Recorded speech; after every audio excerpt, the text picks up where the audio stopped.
ऐसे ही जम्मू कश्मीर में मानसिकता थी जिसको हम लोगों ने पर्दाफाश पकड़ने करा का था। बहाना क्यों चाहिए कुछ मुसलमानों को? मैं कुछ मुसलमान कह रहा हूं, मैं बहुत से मुसलमानों को जानता हूं जो शांति और सौहार्द में यकीन करते हैं, लेकिन ये जिन्होंने पत्थर उठाए, जिन्होंने मस्जिद समिति के प्रशासन के साथ सहमति के बावजूद इस तरीके की हिंसा करने की कोशिश की, गैर कानूनी काम किया, कानून को अपने हाथ में लिया, पुलिस पार्टी पर पत्थर बरसाए, इनकी मंशा को आप कैसे परिभाषित करेंगे कपिश जी? भाई देखिए, एक बात बहुत स्पष्ट है, वो ये कि ये जो मसला है, इस मसले में जो अतिक्रमण बताया जा रहा है, इस पर एक कानूनन केस था और इस पर स्टे था। दो प्रशासन और मस्जिद पक्ष के बीच में बैठ करके बात हुई, सुलह समझौता हुआ, उनके अनुसार वो काम करना शुरू किए, पत्थर उत्तर हटाए। लेकिन जब रेलिंग की बात आई तो वहां पे कुछ कॉन्स्पेरेंसी किसी के द्वारा वोटों की राजनीति के लिए किया गया। किस तरफ इशारा है? ये बात नहीं, इशारा साफ कीजिए। वोटों की राजनीति की आपने बात कर दी तो इशारा साफ कीजिए। एकदम साफ कर दे रहे हैं, पहले हमारी बात आ जाने दीजिए। इशारा तो हम, आप जानते ही हैं, हमारी आदत है, साफ किए बगैर जाएंगे नहीं। हाँ। तो देखिए, बहुत स्पष्ट सी बात है कि उस समय जो है वो एक ऐसा माहौल बनाया गया कि साहब मस्जिद अब डिमोलिश होने जा रही। एक तबके को उग्र किसने किया? रहमान बर्क, इन्हीं का एमपी था ना जो आवाज आ रही है के अंदर आ रही है। कपिल जी आपकी आवाज आ रही है। प्रदीप भाई एक मिनट, किसने अफवाह फैलाई? आपने दो बातें कही, वोट बैंक की राजनीति के लिए किया गया और अफवाह फैलाकर एक विशेष समुदाय को उकसाने का काम किया गया। आपका इशारा किस तरफ है, आप बताइए। हाँ, देखिए, वो उन लोगों की तरफ है जो लोग ऐसे नाखून रगड़वा के देखते हैं, टेस्ट करते हैं पारा कहां तक गया, जो गणेश जी को दूध चढ़ा करके करवाते हैं कि पारा कहां तक गया, जो सील बट्टा खटका करके देखते हैं कि उनका सूत्र कहां तक पहुंचा। तो आप तो समझ गए कि कौन है। ये क्या बात कर रहे हैं गणेश जी? ये क्या बात कर रहे हैं? ये बीच में गणेश जी कहां से आ गए?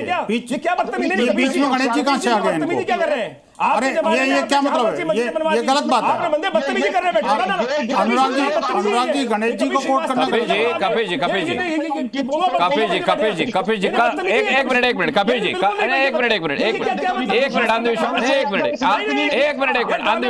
एक मिनट। अच्छा आचार्य जी एक मिनट, कपिल जी एक उदाहरण कपिल जी को और दे दूं। कपिल जी, कल हमने जी न्यूज पर खबर दिखाई थी, एक मुस्लिम युवक को पकड़ा गया जिसने महिला के साथ छेड़खानी की थी। उसने कहा कि क्यों तूने छेड़खानी की? तो बोला ऊपर से हुक्म आया था। बोले ऊपर से कहां से? बोले अल्लाह के पास से। तो फिर ऐसे लोगों का भी नाम लीजिए जो अल्लाह को बदनाम करते हैं अपनी नापाक हरकतों को अंजाम देने के लिए। नहीं बोला जाएगा, वोट बैंक चला जाएगा। यहाँ पर हिंदुओं को गाली देने की। आचार्य जी एक मिनट, मैं कह रहा हूँ हिंदुओं को गाली नहीं दी जा सकती। आचार्य जी बदतमीजी कर रहे हैं, ऐसे आदमी को गलत बात है भाई। कपिल जी बोलिए। ये पूरी पार्टी का ही नहीं, ठीक है। हाँ कपिल जी बोलिए। गोली चलवा जाओ, हिंदुओं को मारे जाओ, गोली फालतू वाली बातें। अरे फालतू बकवास कर रहे हैं बैठ के आप। कपिल जी को बोलिए। आचार्य जी डिबेट होने दीजिए। अरे सनातन में गाली देते हो। ठीक है, मैंने भी आपत्ति अरे कपिल जी की बात पर मैंने भी आपत्ति दर्ज की, उन्हें एक उदाहरण भी दिया। आप सुन लेते हो क्या कह रहे हैं। कपिल जी बोलिए। और वो जूम पर है, वो बोल नहीं पाएंगे। इनके उदाहरण में गणेश जी कहां से आ गए बीच में? नहीं, गणेश जी क्या बोल रहे हैं? गणेश जी का नाम कैसे? अरे आप कहां से आ गए? विनोद जी रुकिए, मैं आता हूं आपके पास। मैं आता हूं, कहां से आ गए मैं आता हूं। वो उदाहरण दे रहे हैं, उदाहरण जी गणेश जी को देखा है लोगों ने, भगवान गणेश को बुलाया। अरे एक मिनट गणेश जी का नाम लेने का नमाज बंदी ये जान ले कि वो उनके कहने का मतलब जान ले। विनोद बंसल बीच में, विनोद बंसल बीच में, इन्होंने गणेश जी का नाम क्यों लिया? अरे कोई भी बोलेगा, कपिल जी का लोग सुन नहीं पाएंगे। आप उन्हें जाने क्यों दे रहे हैं? विनोद बंसल उनकी बात को सुनिए। माफी मांगेंगे कपिल जी बोलिए। भाई इनको बोलिए गणेश जी पर माफी मांगेंगे। अच्छा ठीक है, माफी मंगवाता हूं, रुक जाइए आप। मैं माफी मंगवाना मेरा काम है, रुकिए। कपिल जी अच्छा एक मिनट रुक जाइए। अरे ऐसे नहीं, धमकी नहीं चलेगी यहाँ पर। ठीक है कपिल जी बोलिए। अरे धमकी नहीं, धमकी क्या मतलब है? मेरे गणेश जी का अरे आपके गणेश जी का अपमान नहीं हुआ है, पूरे हिंदुस्तान के गणेश जी का अपमान हुआ है। गणेश जी सबके पूरे विश्व के हैं। मेरी बात सुनिए, मैं बात कर रहा हूँ ना। अरे मैं बात कर रहा हूँ। उन्होंने गणेश जी को दूध पिलाने वालों की बात की है, गणेश जी की बात नहीं की है। पहली बात तो ये। अच्छा ठीक है, अरे ठीक है भाई। आप अरे भाई अब डिबेट गणेश जी पे नहीं हो रही है, डिबेट गणेश जी पे नहीं हो रही है। आप मुद्दे से भटक रहे हैं। कपिल जी बात पूरी कीजिए। ना गलत बात है ये। अरे भाई गलत बात है, माफी मंगवाता हूँ, रुक जाइए। मैं निवेदन ही कर सकता हूँ। ठीक है कपिल जी बोलिए। मैं एक बात ये कह रहा हूं हाँ कि देखिए, जिन लोगों का काम है नफरत की राजनीति करना, किन लोगों का? वही विदेश के लिए ये सब कर्म है। किन लोगों का? वो कौन लोग हैं जिन्होंने व्हाट्सएप पर मैसेज भेजा था संभल में, जिन्होंने संभल में व्हाट्सएप पर मैसेज भेजा था कि मस्जिद तोड़ी जा रही है, वो कौन लोग हैं? अफवाह फैलाना किनका काम है? क्लियर तो कीजिए। जो महात्मा गांधी की हत्या से प्रसन्नता मनाते हैं, अब इससे साफ क्या हो सकता है? नहीं, फिर बोलिए, आपकी आवाज थोड़ी टूट टूट कर आ रही है। ये खुद ही टूटे हुए हैं। मैं ये विनोद भाई बीच में डिस्टर्ब कर देते हैं मेरी आवाज। मैं ये कह रहा हूँ अनुराग भाई, अपमान करेंगे तो ऐसे ही होगा इनके साथ में। नहीं, गणेश जी का अपमान नहीं, आप चित्रगुप्त सब कुछ चला जाएगा। सीधी बात। अरे विनोद जी भाई, आप बीच में बोलेंगे, उनकी आवाज नहीं सुन पाएंगे हम लोग। गणेश जी का अपमान ठीक नहीं है। नहीं, मैं सुनना भी नहीं चाहता जब तक माफी नहीं मांगेंगे। इनको माफी मांगने के लिए बोलिए कि आप बताइए, आप डिस्टर्बेंस है। मैं कह रहा हूं, आप विनोद बंसल चुप होंगे तभी हम कपिल जी की माफी भी सुन पाएंगे, खेद भी सुन पाएंगे, और ये भी सुन पाएंगे कि वो दोनों मांगना नहीं चाहते। आप शांत रहिए 2 मिनट। अच्छा कपिल जी, आपने गणेश जी का जिक्र किया, हालांकि मैंने स्पष्ट किया है आपने गणेश जी की नहीं, गणेश जी को दूध पिलाने वालों की बात की, लेकिन फिर भी अगर इससे गणेश भक्तों की भावनाएं आहत हुई हैं तो आप माफी मांगेंगे, खेद प्रकट करेंगे, या कुछ नहीं कहना चाहेंगे?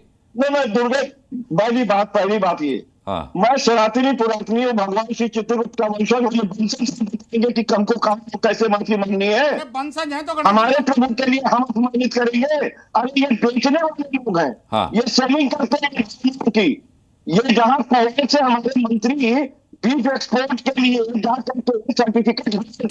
ठीक है, गणेश जी का अपमान हुआ है, समाजवादी पार्टी के प्रवक्ता ने किया है। अगर ये सच है तो देश देख रहा है, ताल ठोके में देश देख रहा है। ठीक है, अब इस बात को यहीं खत्म करते हैं, चोमू पर आते हैं, मुद्दे पर आते हैं। विनोद बंसल अब बोलिए, और गणेश जी का जिक्र मत कीजिएगा, मुद्दा आज गणेश जी नहीं है। बिल्कुल ठीक है। देखिए, मैं तो गणेश जी को प्रणाम करता हूं, इनको सद्बुद्धि दे, यही प्रार्थना करता हूं। और मैं आपको प्रणाम कहता हूं। देखिए अनुराग जी, मैं बड़ी बात इसमें, और दूसरी बात मैं एक बात कह रहा हूं कि चोमू वाले मामले में 1982 में हाईकोर्ट का वर्डिक्ट है। हाईकोर्ट ने उस मामले पर जो स्टे लगा दिया था, और उसके बाद में मामला वहीं स्टैंड स्टिल चल रहा था। अचानक 1-2 दिन पहले इन मस्जिद कमेटी वालों ने वो उसमें कंस्ट्रक्शन करना शुरू कर दिया, which was against the violation, जो कि कानून का और इसका जो कोर्ट के निर्णय का अवहेलना थी। कल पुलिस गई, उन्होंने उसको रुकवाया। इतने शांति से कपिल जी, अब वही वाली बात हो गई। आपकी आवाज नहीं आएगी, विनोद जी के बीच में बोलेंगे, आप जूम पर हैं सर, आपकी ऑडियो नहीं आएगी। 2 लोग एक साथ बोलेंगे तो ऑडियो नहीं आएगी, माफ कीजिएगा, मैं आऊंगा आपके पास। देखिए अनुराग जी, देखिए पुलिस ने जाकर के कल शाम को सब कुछ वहां इलीगल स्ट्रक्चर हटा दिया था, लेकिन जैसी पुलिस गई तुरंत वो जिहादी फिर वापस चालू हो गए तो फिर पुलिस को पता लगा, पुलिस आई ना, उसने दोबारा वापस से उसको रुकवाया। अब इस समय जो है ना, वो वहां पर रोहिंग्या बांग्लादेशी मुसलमानों का जो गुट वहां पर आसपास रहता था, वो भी सक्रिय हो गया और पुलिस के ऊपर पथराव कर दिया। दर्जन भर से करीब 20 से ज्यादा पुलिसकर्मी घायल हुए। आप सोचिए कि पुलिस कानून का उल्लंघन करना, आप सर्वोच्च न्यायालय के वर्डिक्ट का अवहेलना करना, और उसके बावजूद भी ये विक्टिम कार्ड खेलना कि बुलडोजर हमारे ऊपर ही चलता है। और एक और बात कहना चाहता हूं अनुराग जी, आप मुझे बताइए कि जो हुमायूं कबीर अभी जो बाबरी मस्जिद बना रहा है, उस बाबरी का अभी तक को स्टोन नहीं लगा, और उससे पहले वहां पर दो जुम्मे पर नमाज हो चुकी, एक पहले हो गई और एक आज हो गई। आप मुझे बताइए, जब ये बेयर लैंड पर नमाज पढ़ सकते हैं, ठीक है ना, मस्जिद के लिए जमीन खरीद कर वहां नमाज की जाए, मस्जिद की जरूरत नहीं है। इसमें आपको क्या आपत्ति है? बाबरी पर आपत्ति कर सकते हैं आप, नाम पर आपत्ति कर सकते हैं, मस्जिद पर कैसे आपत्ति है? गणेंद्र भारद्वाज, आपत्ति है। अच्छा ठीक है, आपत्ति है। अच्छा, आप अपनी आपत्ति अपने पास रखिए, आपने जता दी, ठीक बात है, अच्छी बात है, आपकी आपत्ति से मैं भी इत्तेफाक रखूं ये जरूरी नहीं है।